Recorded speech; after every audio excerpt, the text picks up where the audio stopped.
1, 2, 3, 4, 5, 6, 7, 8, 9 cops to protect one Cybertruck. Hundreds of New Yorkers showed up to a Tesla showroom in Manhattan to protest Elon Musk and the Trump administration. So in this video, I'm going to show you a few clips of that and break down what happened, as well as explain why people are hating on Elon Musk. How could you hate on such a lovely Nazi billionaire? Well, let me help break some of that down if it isn't already obvious. So Common Cause is a pretty good breakdown here. $290 million was spent by Elon Musk to elect Donald Trump, and you saw what that bought him. And 2 million federal employees have been pressured to resign or take a buyout. That figure from ABC News. Also worth noting here, his approval rating is 36%. That's according to Newsweek, which seems a little high to me. I saw another number that was 34%. I think as more information gets out there and people are more aware of what Elon Musk is actually doing, that number is going to continue to drop. But let's get to some of those cuts, because, this idea, we're going to cut waste from the federal government. Yeah, that's what we're doing. The reality is they are cutting essential employees. So NOAA said to be planning to shrink staff by 20%. This will hamper the National Weather Service's ability to produce life-saving forecasts, including when it comes to hurricanes and other natural disasters. The Trump administration is also planning to cut 80,000 employees from Veteran Affairs, which is obviously going to have a clear impact on veterans. They're also planning to slash the IRS, which means Americans may have to wait longer to receive tax refunds. But not only that, this from the International Consortium of Investigative Journalists. After mass firings, the IRS is poised to close audits of wealthy taxpayers. This is the thing you have to keep coming back to. Any of these cuts are not going to hurt the very wealthy. And in fact, many of them may help their bottom line, at least in the short term. In the long term, I think we're seeing how this is mobilizing the vast majority of people against the wealthy. It's not going to help them looking at it from that perspective. But in the short term, it may benefit them, including not having to be audited. So this is the consistent theme throughout all of these cuts. Another example of that, cuts to the Labor Department, which of course helps to protect labor rights. So again, working on behalf of big business and the wealthy. So as Common Cause summarizes here, the takeover playbook, these are not minor administrative changes, but rather part of a full-scale takeover attempt. Musk, an unaccountable and unelected billionaire, is pushing to control public spending, dismantle the safety net, and reshape our way of life to suit his interests. It's clear what's happening here. Musk and Trump aim to replace qualified civil servants with political allies whose loyalty lies solely with them. Their goal, slash billions from essential public services to benefit their billionaire friends. Exactly. And the argument is, well, but it's going to help the economy and people are going to be better off because of these slashes. Look at Trump. Trump, who lies all the time, cannot even lie himself through this answer. Let me stay on the economy for a moment, because there are rising worries about a slowdown. You've got the Atlanta Federal Reserve saying we're going to have a contraction in the first quarter. Look, I know that you inherited a mess, and you said that the other night. I've only been here, but are you expecting a recession this year?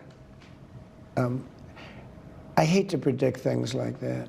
There is a period of transition, because what we're doing is very big. We're bringing wealth back to America. That's a big thing. And there are always periods of, it takes a little time. It takes a little time. It takes a little time. Not a very encouraging answer there. And this is a guy who could have just said, no, of course not. Things are going to be great. It's going to be fantastic. He's not even able to do that because of how bad things are and how much worse he knows they're going to get. So let's get back to Elon Musk. This, I want to mention Common Cause. They attempted to put out an anti-Elon Musk ad, and the Washington Post, under their new directive, because Jeff Bezos now has full control over, at least what the op-ed page is saying, but over the direction of the Washington Post, they rejected the Elon Musk ad. So this is their ad. Who's running this country? Donald Trump or Elon Musk? Since day one, Elon has created chaos and confusion and put our livelihoods at risk, and he's accountable to no one but himself. The Constitution only allows for one president at a time. Call your senators and tell them it's time. Donald Trump, fire Elon Musk. So firemusk.org. The Washington Post would not run this ad. Now, let me get to the backlash that Elon Musk is facing. So Tesla's for sale. Buyer's remorse sinks in for Elon Musk's EV owning critics. There are many, many, many, many stories about this. I gotta say, if for some reason I owned a Tesla, I never have, never would. But if I did own one, I could imagine not being very comfortable right now driving it around, and would trying to be sell it for a much better EV that are many others are on the market that are worlds above where Tesla currently is. But that's one impact. Tesla sales are also plunging worldwide, including down 76% in Germany. And here we get to the acts that people are committing, put it kindly. 7 Tesla charging stations torched near Boston. So, people arguing, well, Tesla, they're good because they got all those charging stations. Maybe if this keeps happening, you're not going to have many of them left. But that's one example. Oregon man accused of throwing Molotov cocktails shooting at a Tesla dealership. So in January, the same guy, that's when he torched or attempted to torch a dealership. And then a month later is when he shot into the Tesla dealership. And now the massive protest in Manhattan. So Planet Over Profit appears to have helped to organize this, writing, breaking, hundreds of New Yorkers have swarmed and shut down the Tesla dealer in Manhattan. 6 have been arrested after occupying the showroom. Protests are erupting across America to reject Musk's billionaire regime. This is how we beat fascism, mass direct action. Let me play for you some of these clips.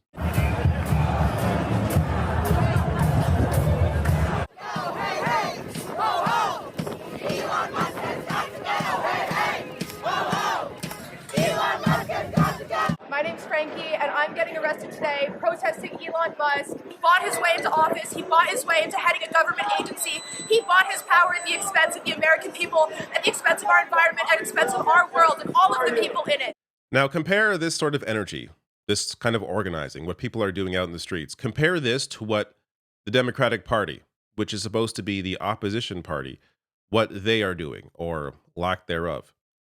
This past week, 10 Democrats voted with Republicans to censure Democratic Representative Al Green, the man who stood up and vocally protested Donald Trump during his speech. The Democratic Party does more to criticize their own for doing anything than they do to actually work on behalf of everyday people. It has just been disgusting to see how little Hakeem Jeffries and Chuck Schumer are doing right now. Now, to be fair, there are members of the Democratic Party that are trying to fight back. Bernie Sanders, who, to be clear, is an independent. But this past weekend, much like last weekend, or I think it was, last weekend, he did a couple of speeches with thousands of people showing up. And he's trying to help organize people and get them mobilized and understand that any sort of change that's going to happen is on them. You can't trust the Democratic Party. Bernie has said that himself, and you can see by what they are doing that that is not the solution right now. So it's good to see people banding together and understanding that it's going to be on them to change anything. Worth noting here, there was also a protest, or there was going to be. I haven't seen many videos from this, but in Chicago Police Department out in force protecting a Tesla dealership. How pathetic is this?